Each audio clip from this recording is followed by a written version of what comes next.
Last September, I almost lost my own father to something I never saw coming. Not a medical error, not some rare genetic condition we missed, complete ignorance. I've been a cardiologist for 17 years. I've performed over 2,400 cardiac procedures. I've published research. I've lectured at medical conferences. I've saved lives in the ER at 3 a.m. when every second counted. My father called me at 7:22 a.m. I remember the exact time because I was in the middle of my morning coffee scrolling through patient charts before heading to the hospital.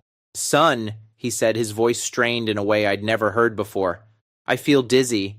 My heart's racing. Something doesn't feel right."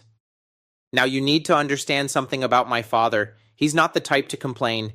He grew up in a generation where you tough things out, where you don't call your son the busy doctor unless something is genuinely wrong. But I dismissed it. I told him what any cardiologist would say to their parent who just woke up feeling off. "Probably nothing, Dad. Your heart's just adjusting to being awake. Sit down, drink some water, take some deep breaths. It'll pass." I was so confident in my diagnosis that I didn't even consider telling him to call an ambulance. 48 minutes later, my mother was screaming into the phone. My father had collapsed in the kitchen. His lips were turning blue. She couldn't find a pulse. The ambulance arrived in 6 minutes. The paramedics worked on him for 12 minutes before they got a stable rhythm back. 12 minutes. Do you know what goes through your mind when you're a cardiologist and someone tells you your father's heart stopped for 12 minutes? Every worst-case scenario you've ever studied suddenly has your father's face on it. Every statistic becomes personal. Every percentage becomes a prayer. I met them at the hospital. I watched the ER team work on him.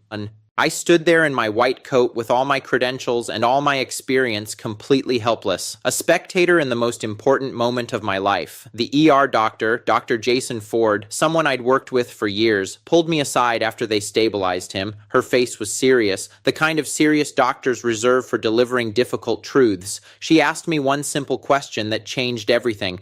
"What was your father doing this morning before the symptoms started?" I had no idea. I called my mother. She was still shaking from the trauma, but she walked me through his morning routine with the precision of someone who'd watched the same pattern unfold for months. "Nothing unusual," she said. "Just what he does every day. Same thing for the past 8 months since he retired." And that's when it hit me like a freight train. His normal routine wasn't the problem. The timing of his normal routine was a ticking time bomb that had finally detonated. Before I go any further, I need you to do something for me. Write down in the comments right now, what's the very first thing you do after waking up? Not what you think you should say, what you actually do. I'm serious. Write it down because what you're about to learn could save your life, but only if you're honest with yourself about what you actually do every morning. My father survived. After 3 days in the ICU and 2 weeks of recovery, he came home. But he's not the same man. He lives with the knowledge that his heart stopped, that he was clinically speaking dead for 12 minutes, that his brain was without oxygen for 12 minutes, while paramedics shocked his chest trying to restart the engine that had been running for 68 years without pause. And the worst part, the part that keeps me awake at night, it was completely preventable. Since that day, I've become obsessed. I've interviewed over 180 patients who survived sudden morning cardiac events. I've reviewed every study on circadian cardiology, chronobiology, and cardiovascular timing I could find. I've spent hours analyzing data that most cardiologists never even look at because we're trained to treat disease, not prevent it. And I discovered something the medical community is only just starting to understand. There are 5 specific morning behaviors that create a perfect cardiovascular storm in people over 60. Not dangerous behaviors in themselves, not things that would raise red flags in a typical medical examination, but when you do them in the first hour after waking up when your body is already under maximum physiological stress,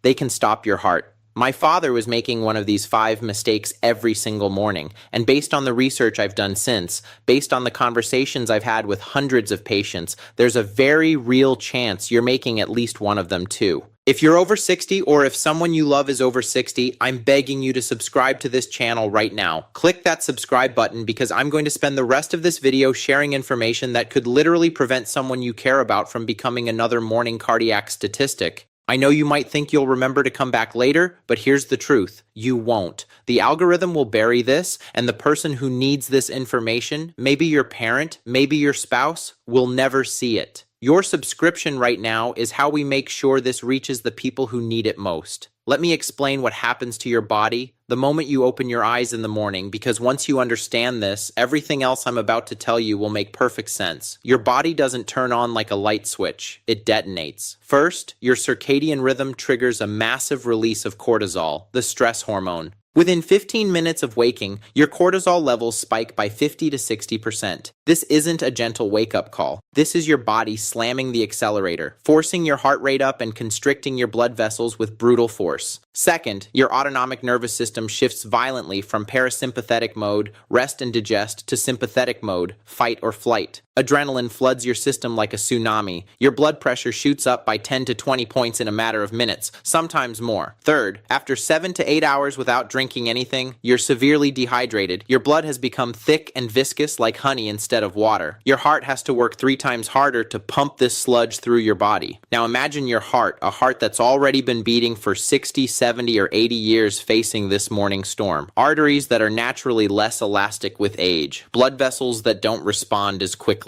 A cardiovascular system that's been working nonstop for decades. And then imagine adding behaviors on top of this biological storm that amplify the stress even further. That's what my father did. That's what millions of people do every single morning without realizing they're playing Russian roulette with their cardiovascular system. The first deadly mistake is something 87% of people do without even thinking about it. Jumping out of bed the second the alarm goes off. You hear the alarm, your eyes open, and immediately, like you're responding to a fire alarm, you swing your legs over the side of the bed and stand up. You're in motion before your brain is even fully conscious. It seems efficient. It seems disciplined. It seems like what productive people do. But for people over 60, this simple movement can trigger something called orthostatic hypotension. A sudden catastrophic drop in blood pressure that can cause falls, fainting, and in extreme cases, fatal cardiac arrhythmias. Here's what happens in your body. When you've been lying down for 8 hours, your blood is distributed evenly throughout your body. Gravity isn't pulling it anywhere. It's in equilibrium. The second you stand up abruptly, gravity suddenly pulls up to 1 liter of blood down into the veins of your legs and abdomen. 1 full liter. That's a massive redistribution of your blood volume in seconds. Your heart suddenly has much less blood to pump to your brain, and your brain needs constant blood flow to function. It can't store oxygen like muscles can. Every single second without adequate blood flow starts killing brain cells. In young people, pressure sensors called baroreceptors detect this drop instantly and tell the heart to beat faster to compensate. The response is so fast, you don't even notice the adjustment happening. But with age, these sensors become slow and less sensitive. They're like smoke detectors with dying batteries. There's a lag between the drop in pressure and the compensatory response. And during that lag, your brain doesn't get enough oxygen. You feel dizzy, your vision blurs, you see stars, your legs feel weak, and in the worst cases, you faint and collapse.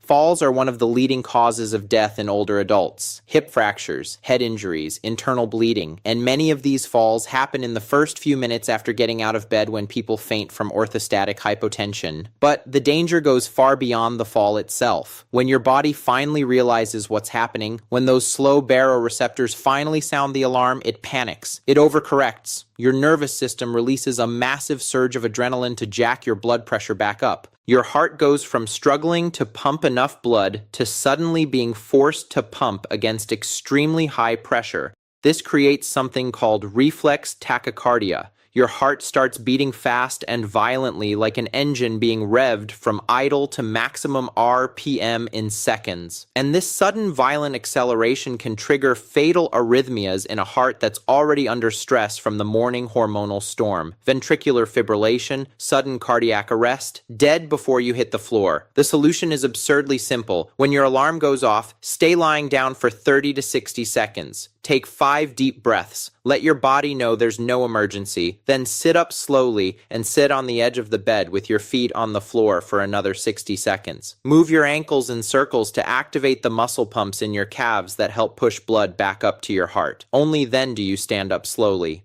Those 2 extra minutes could be the difference between a normal morning and an ambulance at your door. Write in the comments, do you jump out of bed immediately or do you take time to wake up slowly? Be honest, there's no judgment here. I just want you to think about your pattern. The second deadly mistake almost no one thinks about: not drinking water immediately upon waking. Most people go straight for coffee. Others head to the bathroom. Others grab their phone and start scrolling. They completely ignore that their body has spent 8 hours losing fluids through breathing and perspiration. Every breath you take releases moisture. Every hour of sleep, your body loses water. By the time you wake up, you're in a state of significant dehydration. This creates what's called hemoconcentration. Your blood volume decreases, but the number of red blood cells, white blood cells, and platelets stays the same. The result: blood that becomes thick, sticky, and dangerously prone to clotting. Imagine trying to pump honey through narrow pipes instead of water. That's what your heart is dealing with every morning when you don't hydrate immediately. It has to generate much more pressure to push thick blood through your arteries and capillaries. This dramatically increases the workload on your heart at precisely the moment when it's already under maximum stress from cortisol and adrenaline. But thick blood isn't just hard to pump, it's dramatically more prone to forming the blood clots that cause heart attacks and strokes. When blood is thick, platelets become stickier. They clump together more easily. They're like magnets being pushed closer together. And if there's any damage or instability in the plaque inside your coronary arteries, these sticky platelets pile up at the site, forming a clot that can grow until it completely blocks the artery. This is literally how most heart attacks happen. A blood clot forms on top of an unstable plaque and cuts off blood flow to part of the heart muscle. And it's no coincidence that most heart attacks occur in the early morning hours between 6 a.m. and noon, when blood is at its thickest and stickiest. The statistics are terrifying. The risk of heart attack is 40% higher in the morning than at any other time of day. The risk of stroke is 49% higher in the morning.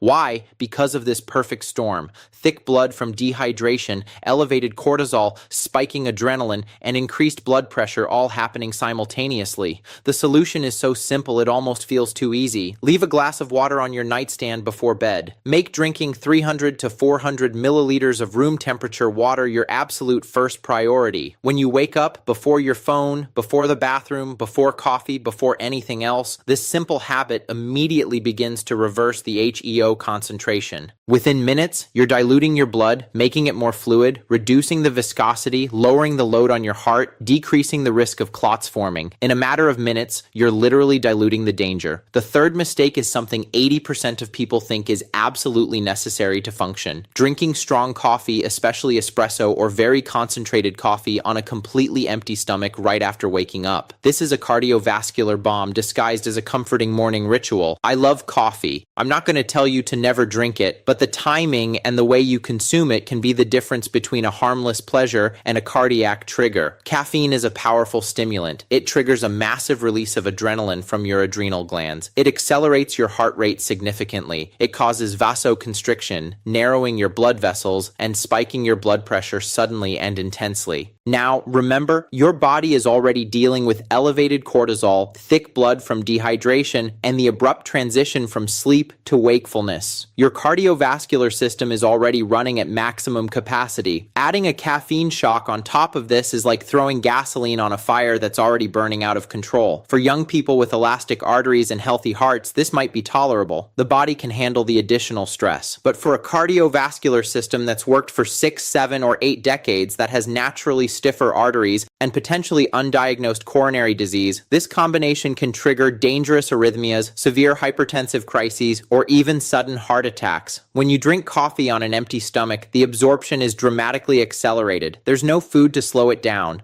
Caffeine hits peak blood concentration in your bloodstream in just 15 to 20 minutes, instead of the 30 to 60 minutes it would take if you had food in your stomach. This creates what I call a caffeine shock. Your cardiovascular system is instantly bombarded with a stimulant at precisely the moment when it's most vulnerable.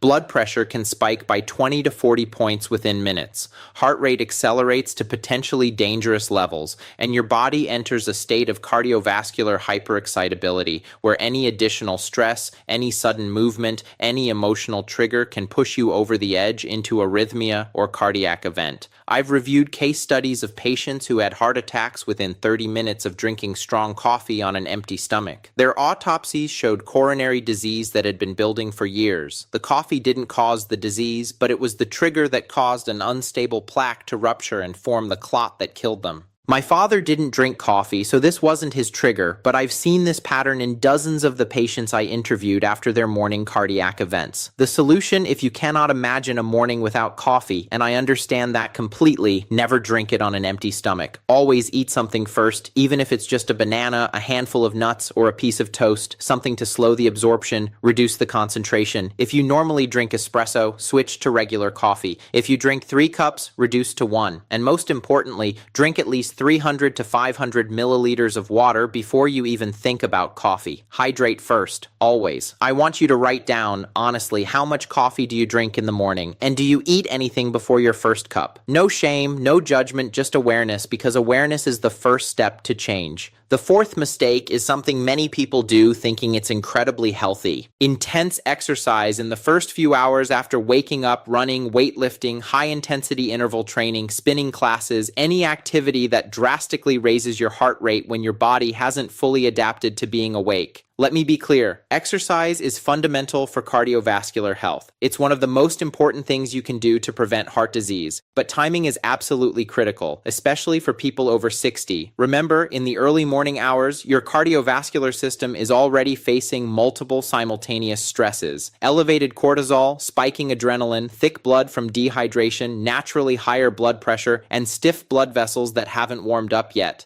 Adding intense exercise at this moment is like asking an engine that's already redlining to shift into an even higher gear. Your heart, which is already working in overdrive just to maintain basic function during the morning transition, suddenly needs to pump vastly more blood to active muscles. Oxygen demand skyrockets to levels that may be impossible to supply adequately, especially if there's any underlying coronary disease. For young hearts with wide open and coronary arteries and elastic blood vessels, this might be manageable. The cardiovascular system has enough reserve capacity to handle the additional demand. But for an aging cardiovascular system, especially one with silent coronary disease that hasn't been diagnosed yet, this combination can trigger myocardial ischemia, dangerous arrhythmias, or even sudden cardiac arrest. The situation becomes even more dangerous when people exercise while fasting and dehydrated. Many people wake up, throw on workout clothes, and head straight to the gym or out for a run without eating or drinking anything.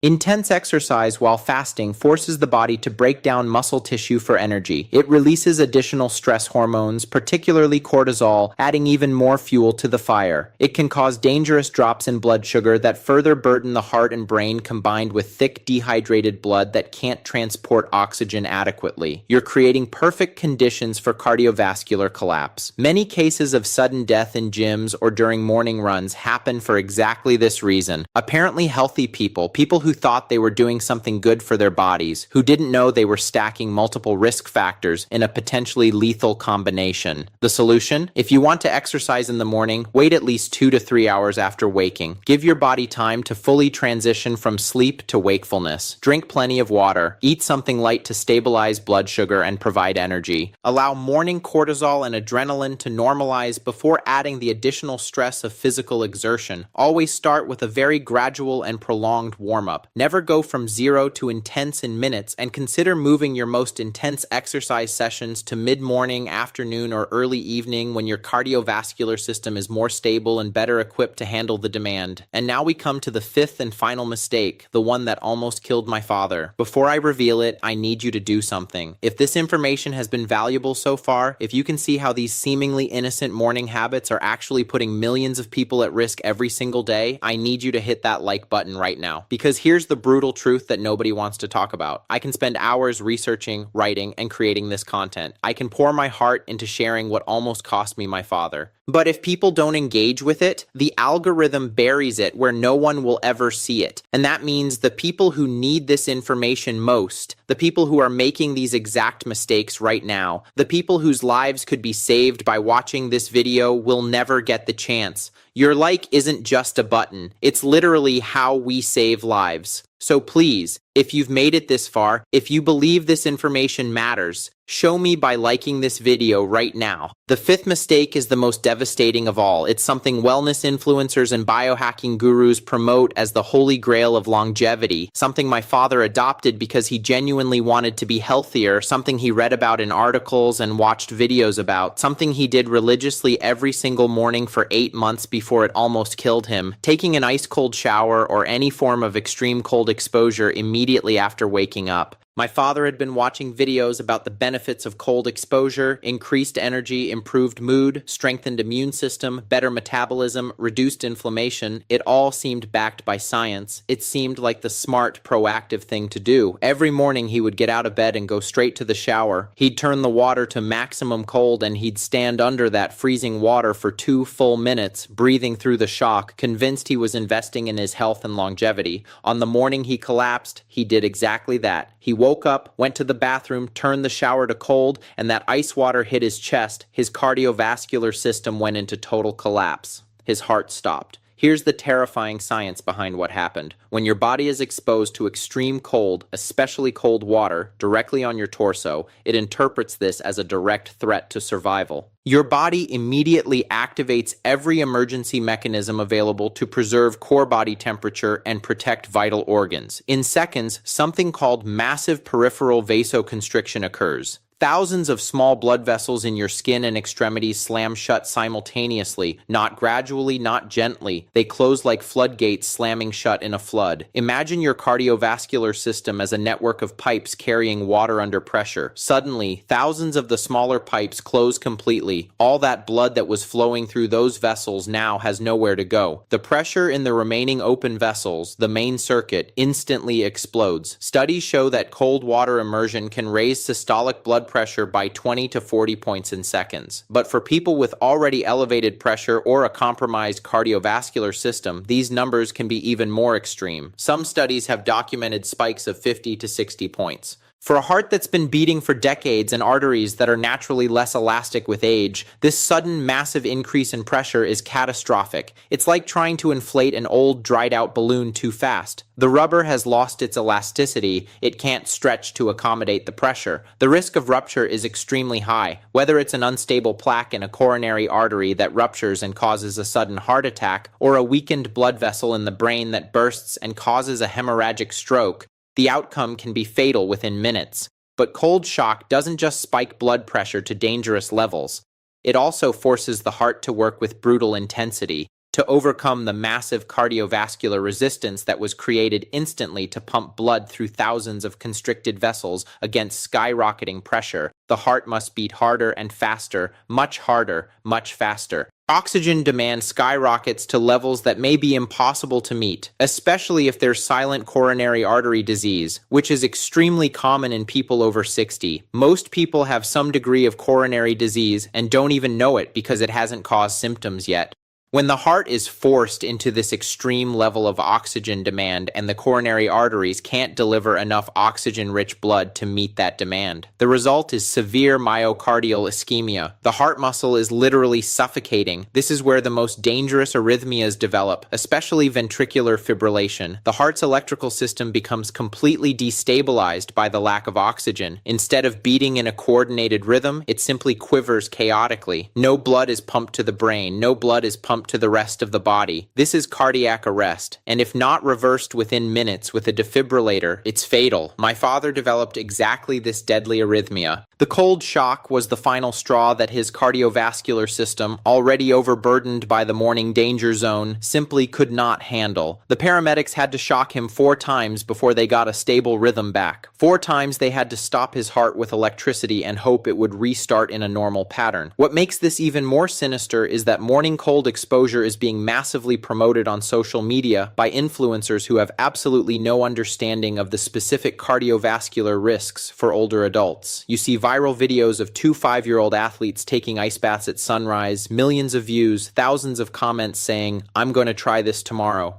People in their 60s and 70s watching these videos and thinking, if they can do it, I should be able to do it too. But what works for a young athlete with elastic arteries, low baseline blood pressure, and no cardiovascular disease can be literally lethal for someone over 60 with decades of cardiovascular wear, borderline blood pressure, or asymptomatic coronary disease they don't even know they have. The wellness industry has created a dangerous culture where more extreme always equals better, where pushing your body to uncomfortable limits is always beneficial, where if something is difficult and shocking to your system, it must be making you stronger. But aging bodies don't work that way. They require different approaches that work with your physiology, not against it, approaches that respect the reality of decades of accumulated cardiovascular stress. My father had even felt warning signs in the weeks before his collapse. Strange palpitations during cold showers, moments of dizziness, brief chest discomfort, but he interpreted these as signs his body was adapting, getting stronger, building resilience, not as urgent warnings that he was pushing his system beyond safe limits. He thought he was being tough. He thought he was being disciplined. He thought the discomfort was the price of improvement. He was wrong. The solution, if you're over 60, avoid extreme cold exposure completely, especially in the first few hours after waking when your cardiovascular system is already under maximum stress. If you genuinely want the potential benefits of cold exposure, and there are legitimate benefits for some people, implement them gradually and safely over many months. Start with lukewarm water, not cold. Reduce temperature by just 1 degree per week. Always direct cold water to your extremities first, your feet and hands, never starting with cold jets directly on your chest or head. And most importantly, if you feel any cardiovascular symptoms at all, palpitations, dizziness, chest pain, shortness of breath, or unusual fatigue, stop immediately and seek medical evaluation.